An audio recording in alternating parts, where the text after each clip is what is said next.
When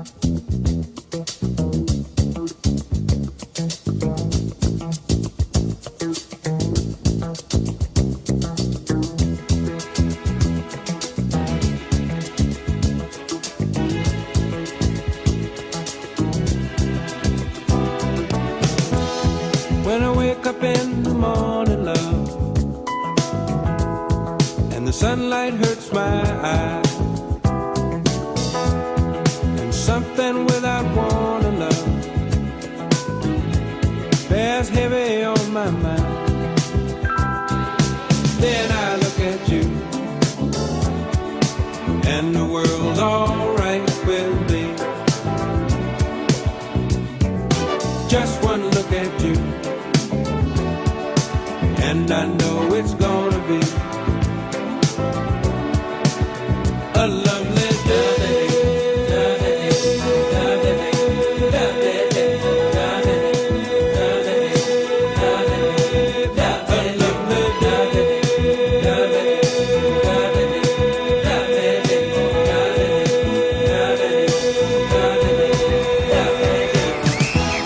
When the day that never seemed impossible to face, when someone else instead of me always seems to know the way, then I look at you, and the world's alright with me. Just one look at you, and I know it's gonna be a lovely day. Bonjour tout le monde, and welcome again to our Friday celebration worship. I hope you've all had a great week. For those of you who've been working at home, I know you've all been continuing to work hard in school too. And I cannot believe we're at the last day of our first week back of this half term. But great news, everybody. In another week, and then on the Monday, on the 8th, I can welcome you all back into the school building. And I know that all of the teachers and all the children here cannot wait for that Monday to come around, because a school is not a school without the voices of all of you. So I really hope that you are just as excited to get back into the school building and continue that learning as much as we are, because gosh, we really have missed you. Now, this week, the children, we've been really focusing on the different skills that we know that we're really good at. And I was thinking about my time at primary school and what I really enjoyed doing and what made me happy. And it was on the back of our half-term non-homework project that made me think of this. What did I used to do when I was at primary school to help me relax, to help me feel good? And often we choose things that make us feel good, are the things that we're good at, because we feel success and we like to know that we're good at certain things. And the thing that I really enjoyed at primary school was reading. I loved the idea of being able to snuggle up in the corner of a room under a blanket with the book that I was reading at that time, whether it was my school reading book or a book that I'd chosen from my bookshelf. I was often not very far from a book. And when I was at primary school, the books that I enjoyed to read were The Magic Faraway Tree by Enid Blyton and The Magic Wishing Chair. That was a real firm favourite, and I was almost devastated when I realised that none of the chairs in my house could grow wings and take me off on far and exciting adventures. You never know, the chair I'm sat on now might just be that chair, who knows?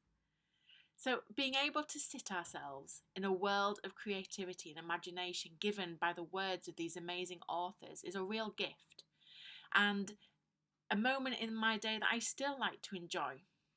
Although I must admit, when I get round to reading my book at the minute, I do have to keep my eyes open with matchsticks to try and keep myself awake. But definitely in the holidays, I will still be found with a book. And I started to grow a bit envious, actually, and I should really, apologise, I suppose, for the teachers for being envious of them. But they get the chance to be able to read their stories to you just as you would be, if you were in school. And I do read to my children at home, and that's a wonderful moment of the day. But then I suddenly realised I really miss being able to read to a class or a group of children. So I thought today, in today's celebration worship, we can actually take a moment on this glorious Friday afternoon to snuggle down and listen to a story. So I hope you don't mind that I'm using our Friday celebration worship to be able to do that to you. Really just to be able to give me that reminder of how much I enjoy reading to children. So I've chosen a book that I enjoyed reading with my son at home. And I wanted to be able to read the same book with my children in school too. So I'm going to be reading a text by David Walliams, and it's a hilarious book which I'm sure some of you may have already read. So let's begin. David Walliams presents There's a Snake in My School, illustrated by Tony Ross. Mr. Bright had told all the children in his class it was Bring Your Pet to School Day. Everyone rushed into the playground to meet the animals. There was a stupidly cute gerbil, a tiny goldfish, and a tall dog, a fat cat, and a 100-year-old tortoise. Last to arrive, as usual, was a little girl called Miranda. She was riding on the back of an enormous, slithery snake. Meet Penelope, my pet python, announced Miranda. On seeing the snake, the other children screamed, "Ah!" Miranda loved being different. She always stood out at school with her individual take on school uniform, her cartwheels down the corridors, and her funny answers in class. What ended in 1945? 1944? A python is a rather unusual pet, but Miranda and Penelope had so much fun playing together. For the little girl, the snake would pretend to be a scarf, a hula hoop, a balloon, a telescope, a trombone, and sometimes, when they were both feeling particularly mischievous, a third arm. Come and give her a tickle, encouraged Miranda, but the other children were too scared. Penelope was a python after all, and pythons eat people. All the pets were frightened too. The large dog yanked on his lead, sending his tiny owner flying. The goldfish tried to hide behind some water, and the tortoise made a rather slow run for it. The cute gerbil flashed her gnashes and didn't look so cute anymore. The fat cat just carried on napping. Miranda slid down her snake, and the little girl tickled her python under the chin, and the snake smiled. See, she's very friendly. Soon everyone was gathered around to marvel at Penelope. The python loved the attention and made a climbing frame for the children to climb on, steps for them to step up, and a fireman's pole for them to slide back down. Penelope even helped the children learn their numbers, although she could only go up to 9. This was turning into the best day of school ever. But then Miss Bloat, the headmistress, thundered into the playground. "There's a snake in my school!" she shouted. Miss Bloat didn't like animals much, or children. It's Bring your pet to school day, spluttered Mr. Bright. And Penelope is my pet, said Miranda. Miranda! I should have known you would have to be different. A snake is not a pet, it's a menace, snapped Miss Bloat. Mr. Bright, all these filthy beasts are confiscated. All the girls and boys shouted, "No!" as the headmistress stuffed their pets into the lost property cupboard. Except for Penelope the snake. Miss Bloat had other ideas for her. "This disgusting thing is coming with me," bellowed the headmistress. With that, she dragged the poor python along the corridor to her office. "Where are you going to put Penelope?" asked Miranda. "In the bin." "No." Miss Bloat crammed the snake into her bin and slammed the lid shut. Then she plonked herself down on top so the python couldn't escape. The bin rattled and rattled, but Penelope was trapped. "A snake in my school indeed! Get back to your lesson." Downstairs in the classroom, tears rolled down Miranda's cheeks. All the children were sad to have had their pets taken away, but no one was sadder than Miranda. The little girl feared she would never see Penelope again. At the end of the day, Miranda dashed upstairs to Miss Bloat's office to try and make her change her mind. There was no answer, so slowly Miranda pushed open the door, only to see Penelope sitting in the headmistress's chair. Miranda ran towards her pet and gave her a humongous hug. Miss Bloat was nowhere to be seen, so the girl grabbed the key on the desk, ran to the lost property cupboard as fast as she could and unlocked it. The animals were overjoyed to be set free. Then Miranda and all the pets slid down Penelope's back into the playground. Whoosh! The children shouted, "Hooray!" Penelope entertained everybody again. She made a seesaw for them to seesaw on, a swing for them to swing on, a wheel for them to roll in, and a skipping rope to skip with. Penelope even helped some of the younger children with the alphabet, although it was hard to do an X. As for Miss Bloat, she had completely disappeared. So Mr. Bright was made headmaster. Now the children were allowed to bring in all their favourite animals whenever they wanted. The school became home to every sort of fantastic creature. An ostrich, a giraffe, a tiger, a gorilla, an elephant, a kangaroo, a crocodile, a grizzly bear, and even a colony of penguins. But the star attraction was always Penelope. Though Miranda had noticed that there was something different about her python. There was a big bulge in the snake's tummy, a bulge in the shape of Miss Bloat. But the little girl thought it best not to say anything. "Let me out!" Oh my goodness me, can you imagine? I'm not entirely sure we'll be having a bring your pet to school day anytime soon. But I really hope that no one thinks that I'm a little bit like Miss Bloat, because otherwise I don't want to come face to face with a python anytime soon. But thank you to David Williams for allowing all schools to be using his books without any fees. So thank you very much. And I do hope that you enjoyed that story as much as I did being able to read it to you, because it is something that you miss, having that contact with all the children, particularly when they're not all in school. So it's that time of our worship where I want us all to come together and sing our hymn. And this hymn has actually been chosen by some of the children in school in the Year 5 and 6 class, particularly some of the girls, and you know who you are. You were very excited to give me this choice. And of course, we know it is Mrs. Fisher's favourite, so perhaps they're looking for a couple of extra brownie points there.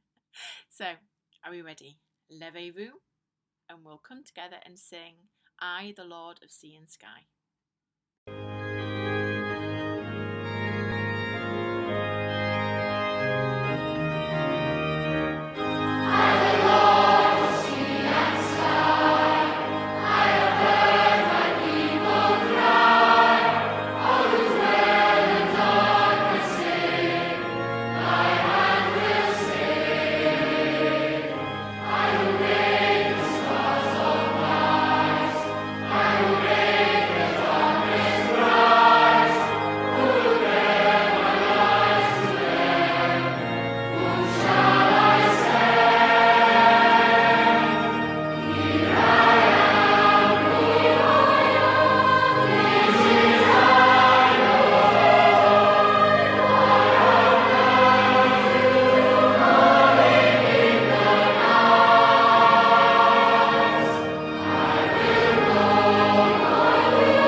Thank you.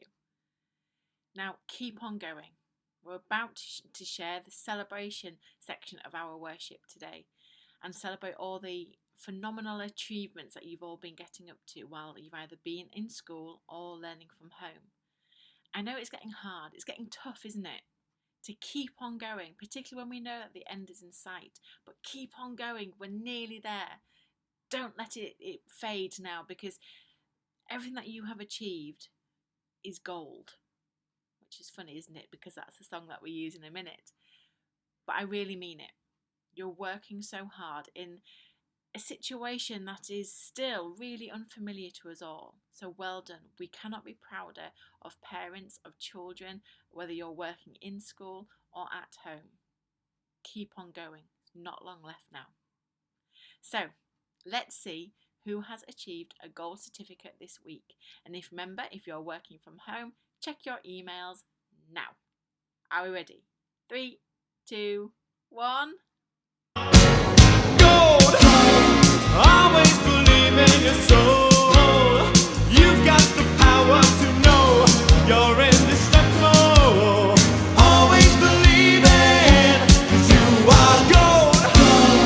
Like that you're bound to return. There's something I could have learned. You're indestructible. Always believe in. Well done, everyone. You are all amazing. Now it's that time in our worship where if you'd like to join me in today's prayer, please put your hands together and close your eyes, and you can join in with the Amen at the end. Let us pray. We ask that over the next week you send strength to families across the country who are preparing for the return to school on the 8th. Give them courage and send them our love, reminding them that we are waiting for their return. Please send our prayers to those dealing with loss, the absence of a loved one. The days are lighter and the future is brighter. Amen. May peace be with you. Thank you. Now on Monday, the March newsletter will be published, and in there will be a couple of reminders that parents may want to read ahead of the return on Monday the 8th. Now, of course, I will be writing to parents if there are any further changes to expect, but fingers crossed it will all look fairly familiar as it did before the Christmas break. Now, this weekend, look after yourselves, be kind to one another, and enjoy next week. And my goodness, we cannot wait until Monday the 8th comes around and we get to welcome you all back into the Woodmansey School building. It's been a long time coming. Take care, everyone. I look forward to seeing you next Friday. Au revoir.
Just let me state for the record, we're getting